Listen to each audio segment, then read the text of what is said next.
Is it war crazy or autocracy? Or what type of crazy is that? Except crazy. News making the headlines. Black Maria is to carry criminals, treasure looters that are in government today. Sometimes it gets confrontational. Slap you in the face. Excuse me, don't put words into my mouth. Whatever it is that will bring our military to disrepute, I said to hell On with it. Core Digest, I want to know why I should be believing them. every weekday, we bring all of these together and take them to the court of public opinion, Everybody have a right in Nigeria. where you are the judge.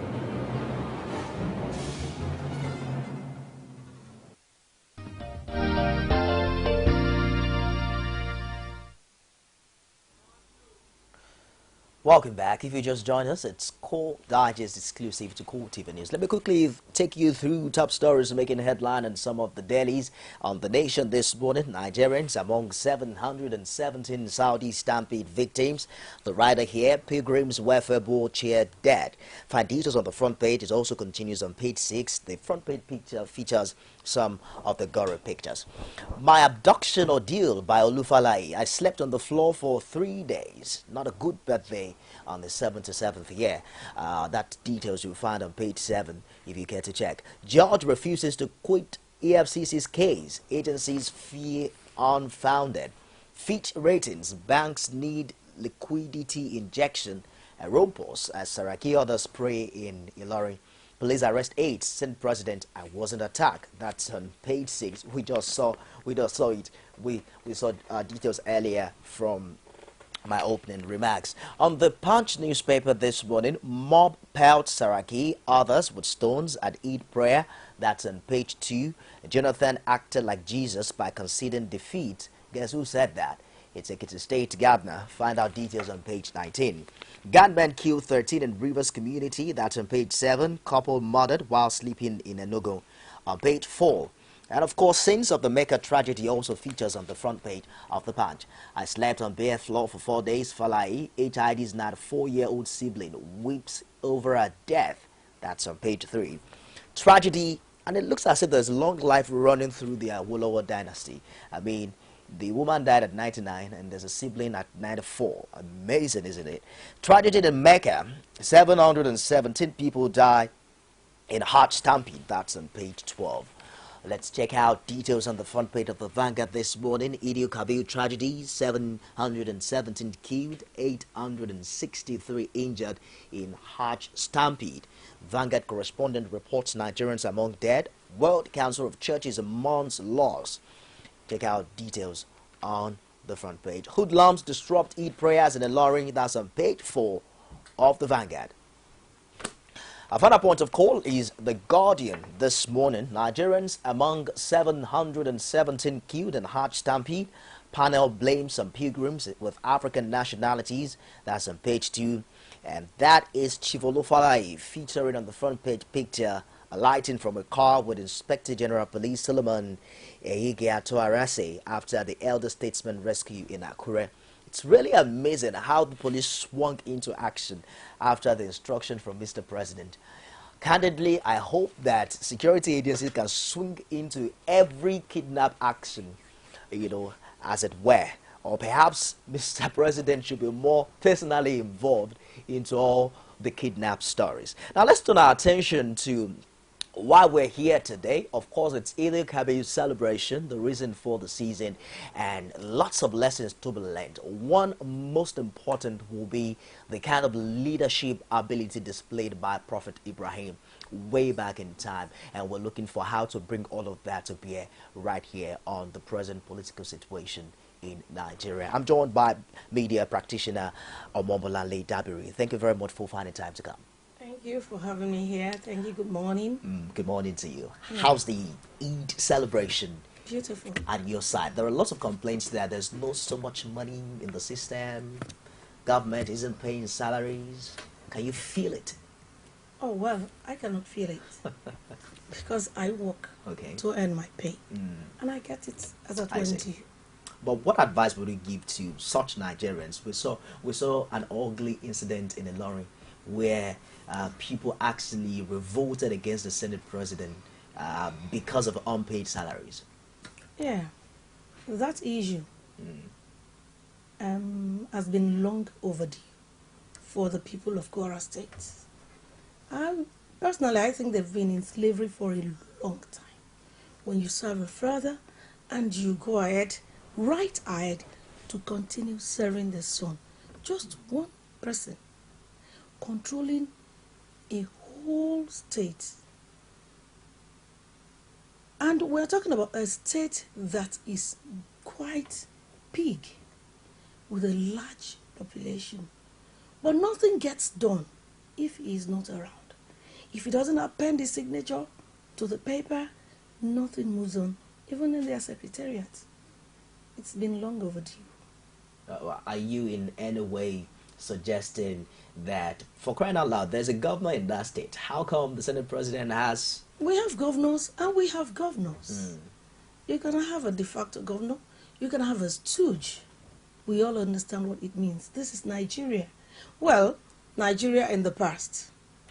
We can be talking of godfatherism.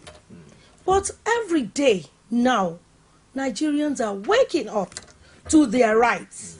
They now know that it is my right to claim what belongs to me. And that is what is happening in Kwara State. But does that mean that we have to demand for that right violently, like we saw in a lot? If you are pushed to the wall, you will react violently. Definitely. Okay. Surely. You react. I'm being pushed, being pushed to the wall. And at my back, there is the wall. In front of me, there is my enemy. Well, that's my enemy pushing me to the wall. I'll need to get myself out, whichever way comes to my mind. And we're talking about survival instinct now. You're in a dire situation, and you know there is something blocking you, and you need to get it out of the way to move on. You get it out of the way the way you know, the best way. It could be violently. I think the Bible said the kingdom taketh it by violence or something. I'm a Muslim. So you need to free yourself. If you are in slavery and you just realize I've been a slave all this while, and I have a leeway to freedom, I'll grab it. Whichever way comes to me at that particular point in time. That's the truth. And I think that's what's been happening in Kwara. Was it yesterday morning? You know there will be tension in the state. Workers have not been paid salary for 5 months. And they learned that the federal government has given a bailout, which they are yet to see or feel. There is festivity in town, but as in everywhere is tense. A Yoruba adage says, "Tí ilé ò bá dùn, bí ìgbẹ́ ni ìlú máa ń rí." You are not happy within your household. When you go out, you don't just feel any joy.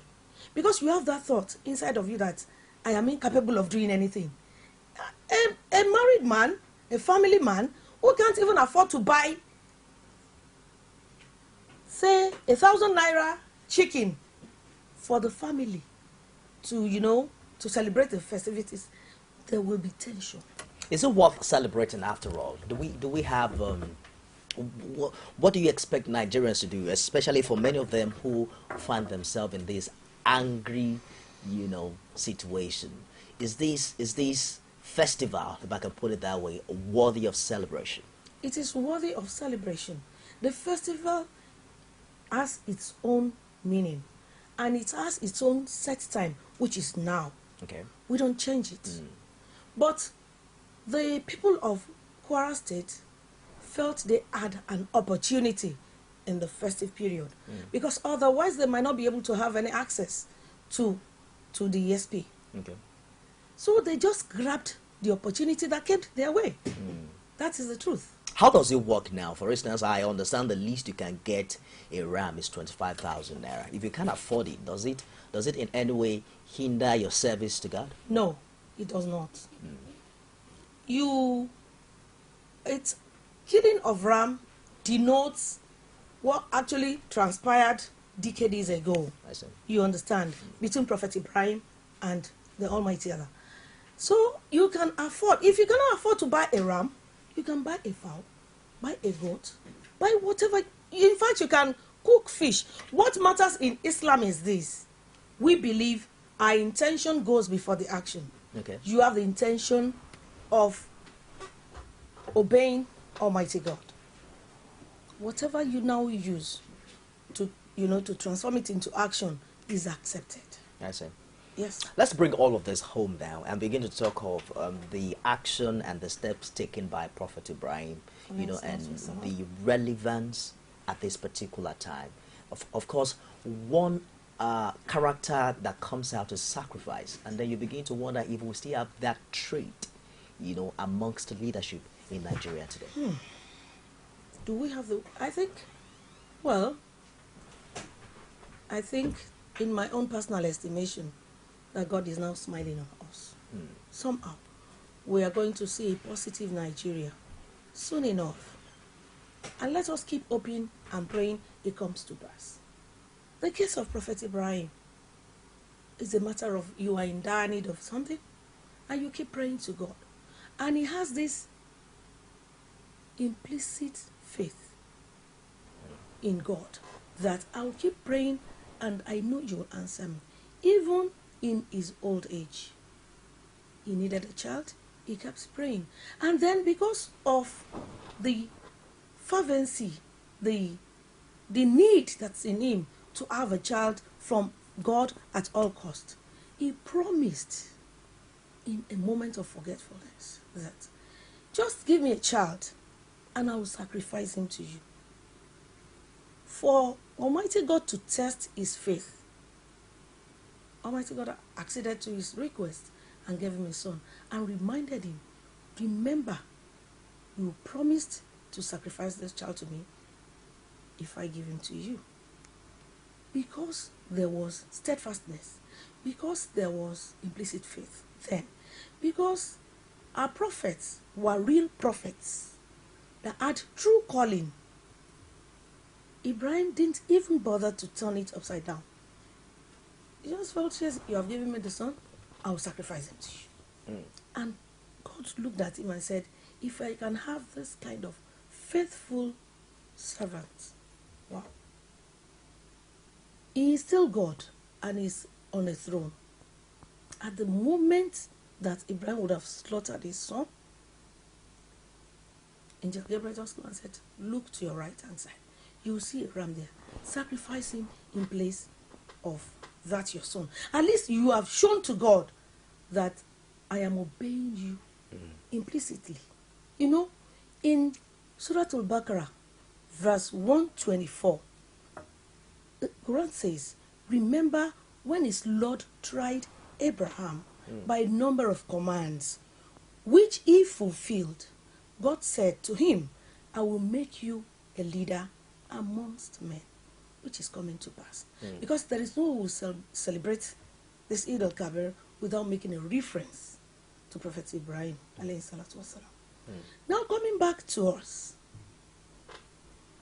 we degenerated over time. I had stated it earlier on this program some time back that Nigeria in the 70s, let me say, Lagos was the capital of Nigeria, and I'm a Lagosian, and I've been around then. I've taken cognizance of my environment. It was beautiful. It was peaceful. We had leaders who were there to really lead and take us to the promised land. But somewhere along the line, things turned, and we started having corruption in high places that started, spreading town all over. It became an hydra-headed monster. And as a matter of fact, it has gotten to a point of, even in your home, corruption is rampant. There is no way you will turn and there will be no corruption. That is bad. And a nation that has corruption, as it's been, can never move forward. Never in life. We can cite the examples of countries like Malaysia, Japan, even Dubai, China. Sometime in the past they were at their lowest ebb. But some leaders will just bail them out. They will lock everywhere up. Nobody comes in, nobody goes out. Till we get it right. And they got it right. And from third world, they take the country back to the first world. And they are being given proper recognition and cognizance. It takes sacrifice. It takes dedication. What is leadership? Loyalty. Empathy. We have lost our empathy in Nigeria. There was a time you'll be walking on the streets and you see a dead body. You are confident that once you call the local government authorities, they will pick the body up, dump it in the mortuary. But nowadays, you see a dead body or you see somebody, an accident victim, if you attempt to help, the police will query you.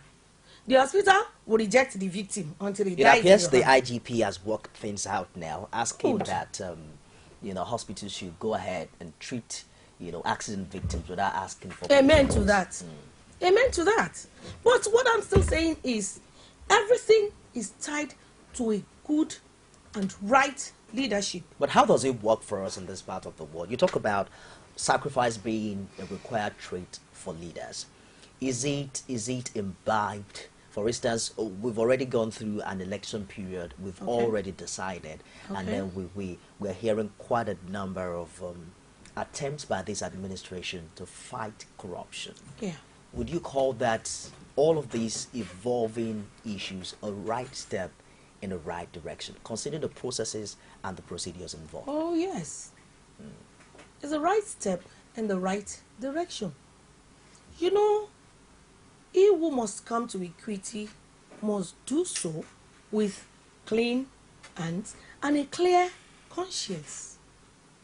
I want to lead. I must lead by example. And let me tell you something. There is what we call spirit of leadership, which is the consciousness of the leader to do the needful, regardless of anything. There is another thing called leadership spirit, which is that of the Senate President. You only get there as in to achieve your personal ambition. Understand me? And you remember also that leadership is not supposed to be a position. It's supposed to be a responsibility. You are the leader. You are responsible for all the citizenry. You need to lead them right. And the only way to do it is to do that by leading, by making yourself the right example. Yes. If there are some school of thoughts, because I believe that if you're hoping for your president to fail, it's tantamount to you hoping that your country fails. And that is not patriotism. It is not patriotism.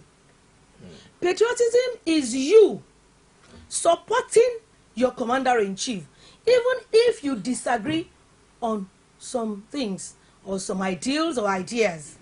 But the fact remains that Nigeria as a nation has a leader who we look up to, who the whole world is looking at. You need to support the leadership, especially if we have the right person. Let me just quickly open the phone line and take a couple of calls of the show today. We're looking at Eid-El-Kabir festival and, of course, the reason for the season. Turning attention this morning to leadership as it relates to Nigeria. The moment you call in, please don't forget to turn down the volume of your TV set so we can hear you clearly. You made mention of the Senate President. There are people who are of the opinion that perhaps there is a case of witch hunting here for an agency as the Code of Conduct Bureau that allegedly has thousands of leaders who seem to have allegedly made false declaration.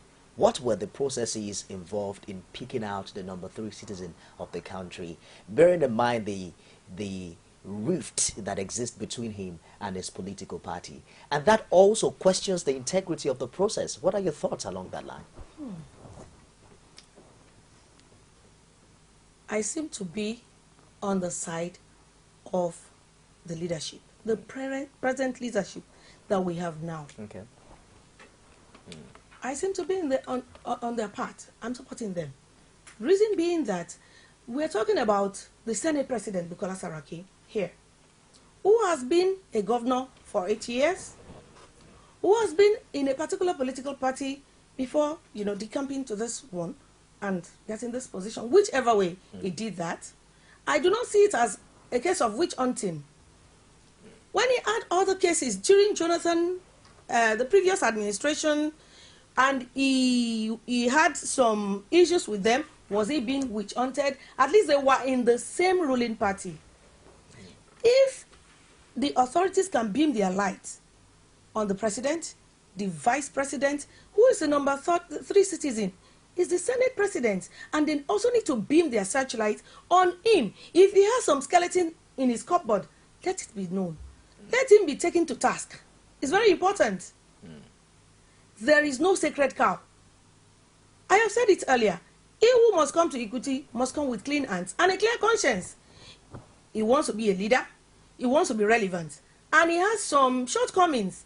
You don't marry the two together. And no sacred cow. He's a human being. Nobody is above the law.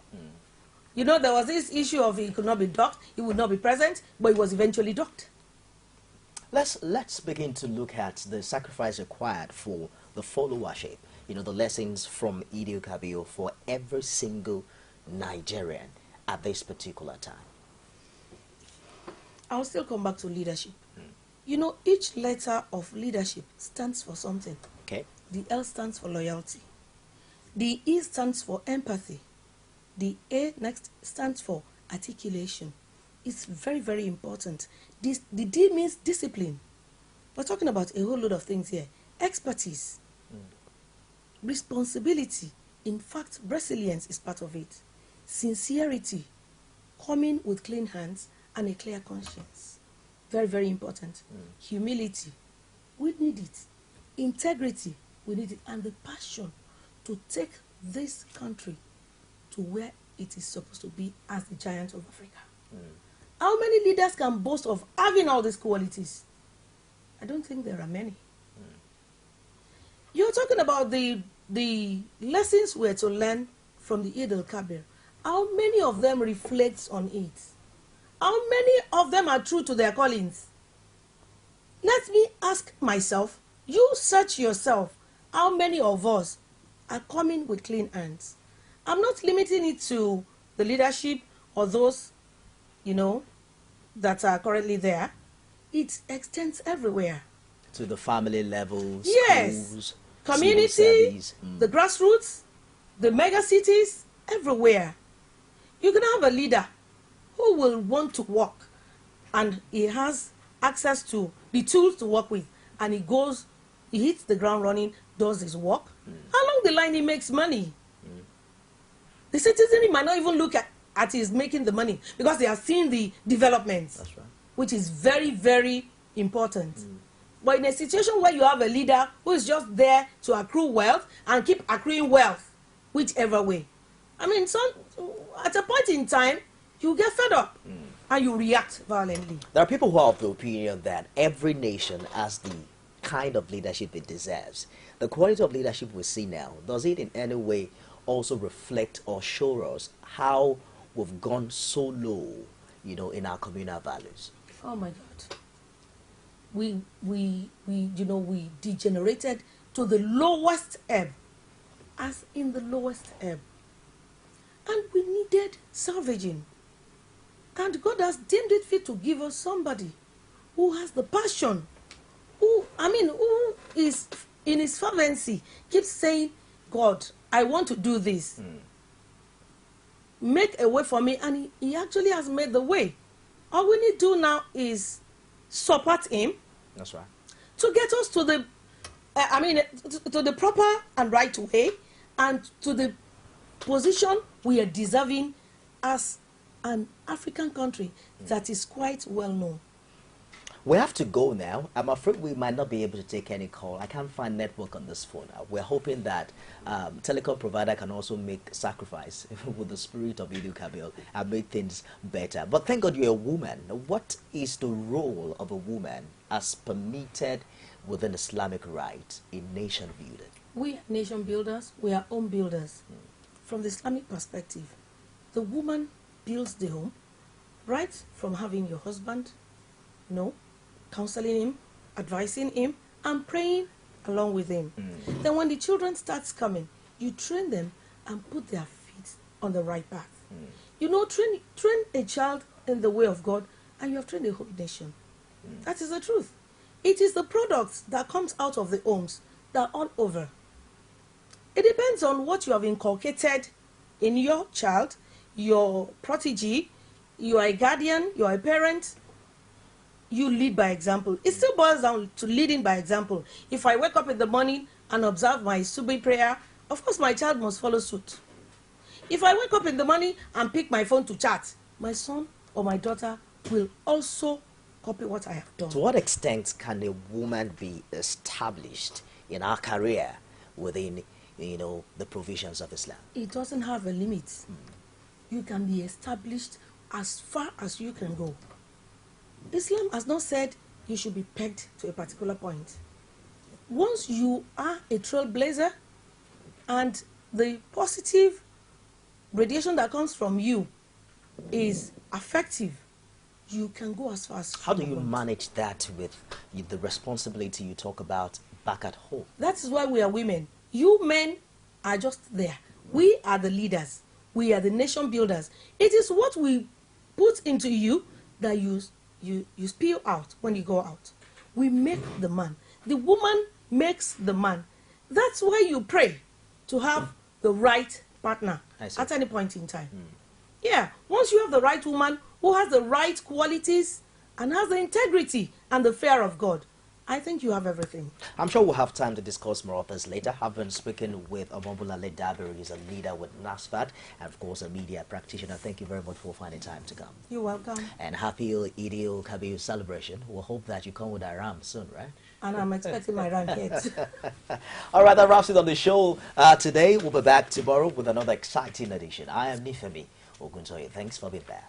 You can now watch Core TV News live from anywhere in the world on our website www.coretvnews.com. Click on Live TV on our website and watch us live. And welcome to Core TV Primetime Days. To follow us on Twitter, click on Twitter icon on our website. On Facebook, click on the Facebook and YouTube to see all our previous news production. You can also watch us live on YouTube. Click Core TV, leave a space, then News. Core TV News, a 24-hour news station.